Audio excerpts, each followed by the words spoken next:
এই যে রেডি হয়ে গেছে এঁচোড়ের মহারানী, সম্পূর্ণ নিরামিষ। এইভাবে যদি আপনারা একবার করে দেখেন, পেঁয়াজ রসুন চিংড়ি মাছ কিচ্ছু লাগবে না, এক থালা ভাত খাওয়া হয়ে যাবে। আমার ইউটিউব চ্যানেলে সকলকে স্বাগত। এই গরমে ঝাল খাবো না তেল খাবো না বললে হবে? তাহলে এঁচোড়টাই তো আমাদের মিস হয়ে যাবে। এঁচোড়েতে একটু তেল ঝাল দিতেই হয়। এটা তো বেগুন নয় যে পোড়া দিয়ে খাবো।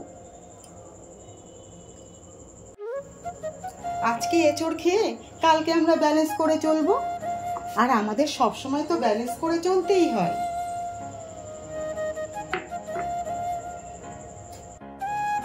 আমি এঁচোড়ের খুব সুন্দর একটা রেসিপি রান্না করছি। এটা হলো এঁচোড়ের মহারানী। এটা সম্পূর্ণ নিরামিষ। তাহলে চলুন দেখাই কিভাবে আমি রান্না করছি। এঁচোড় কাটতে হলে প্রথমে একটু হাতে তেল লাগিয়ে নিতে হবে, না হলে হাতে কষ লেগে যাবে। আর একটা পাত্রে আমি একটু জল নিলাম, আর একটু হলুদ আর একটু নুন দিয়ে দেবো জলের মধ্যে, তাহলে এঁচোড়টা কালো হবে না।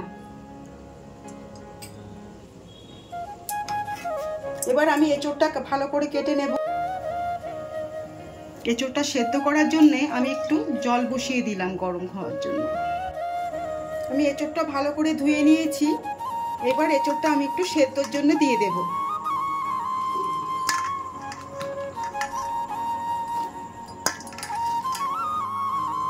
আমি এঁচোড়ের মধ্যে দুটো আলু দেব। আলু দুটো ভালো করে কেটে নিচ্ছি। আলুগুলো আমি কেটে নিয়েছি। এবার ধুয়ে নেব ভালো করে, গামলাতে তুলে নিয়ে ভালো করে ধোবো।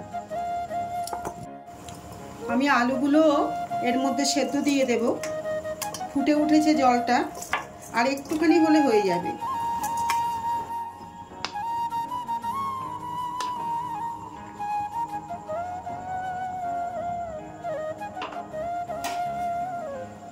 চাপা দিয়ে দিলাম। আবার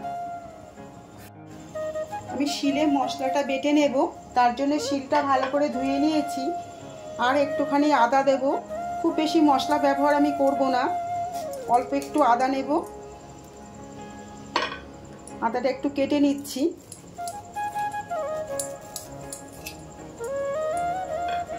আর একটু জিরে দেব। জিরে দেব একটু। আর কয়েকটা কাঁচা লঙ্কা নেব, আর দুটো শুকনো লঙ্কা নেব। এগুলো আমি বেটে নেব। খুব বেশি মশলা পছন্দ করি না, তার জন্য খুব অল্পই মশলা দেব। মশলাটা আমি বেটে নিচ্ছি। আর একটা সুপুরির খোলা পড়েছে গাছ থেকে, তাই একটু কেটে নিয়ে এলাম। এটা দিলে একটু সুবিধা হয়, হাতে ঝালটা লাগে না। মশলাটা খুব মিহি করে বাটতে হবে। মিহি করে বাটলে স্বাদটাও ভালো হবে, তার জন্য মিহি করেই বাটার চেষ্টা করছি।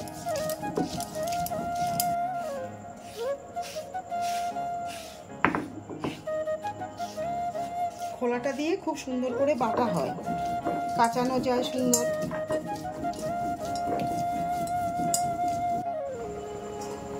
এঁচোড়টা সেদ্ধ হয়ে গেছে।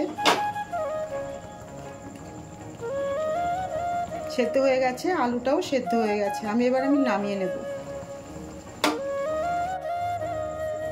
এঁচোড়টা আমি নামিয়ে নিলাম।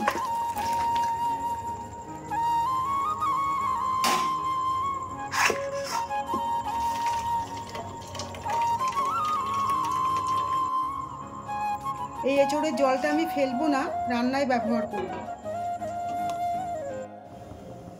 আমি কড়াইয়ে তেল দিয়ে দিচ্ছি। তারপর দুটো তেজপাতা ছিঁড়ে দিচ্ছি।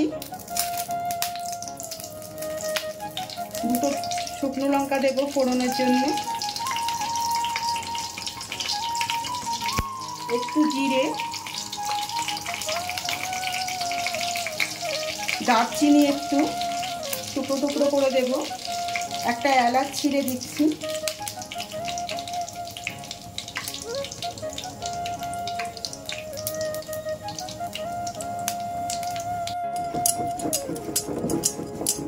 মশলাটা আমার বাটা হয়ে গেছে, আমি এটা তুলে নেব।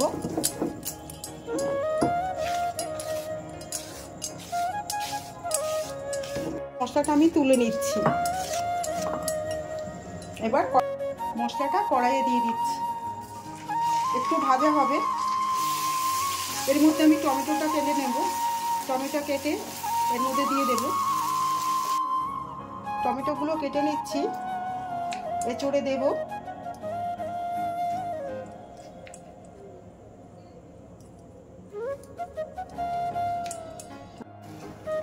টমেটোগুলো আমি দিয়ে নেব, ওর মধ্যে দিয়ে ভালো করে কষিয়ে নেব মশলাটা।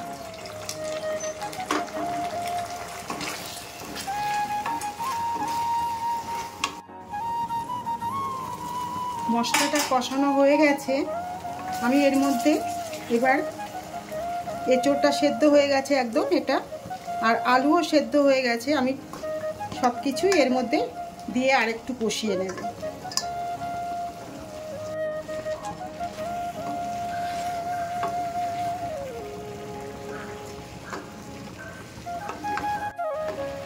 আমি এর ভেতর একটু হলুদ দিয়ে দেব, আর একটু পনির গ্রেট করে দেব। এই পনির, আমি তো পেঁয়াজ রসুন ব্যবহার করিনি, তাই একটু পনিরটা দিয়ে দেব। মশলা ভাজার সময় দিলাম না, কেননা বেশি পুড়ে যেতে পারে। এখন একটু দিয়ে আমি কষিয়ে নেব।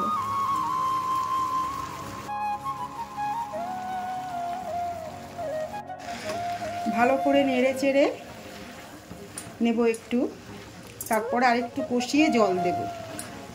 একটু কষানো না হলে ভালো লাগবে না খেতে। এঁচোড় ভাপানো জলটা আমি রেখে দিয়েছিলাম, ওটা আমি অ্যাড করে দেবো এর ভেতর।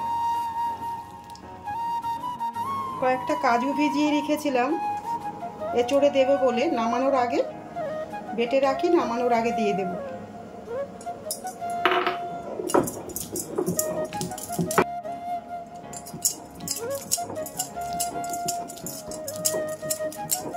কাজুটা বাটা হয়ে গেছে, তুলে নেব।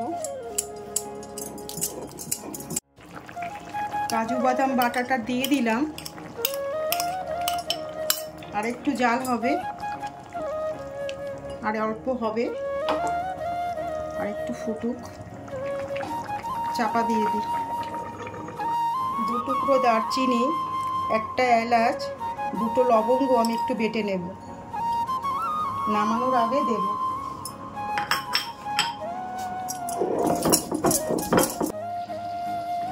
গরম মশলাটা বেটে রেখেছিলাম, আমি ওটা দিয়ে দেব, আর একটু ঘি দিয়ে দেব। সুগন্ধ আর টেস্টের জন্য ঘিটা খুব ভালো।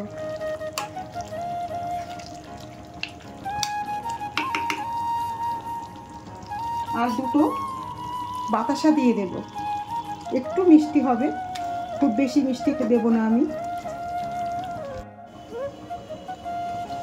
ঢাকাটা খুলে দেখি কেমন হয়েছে।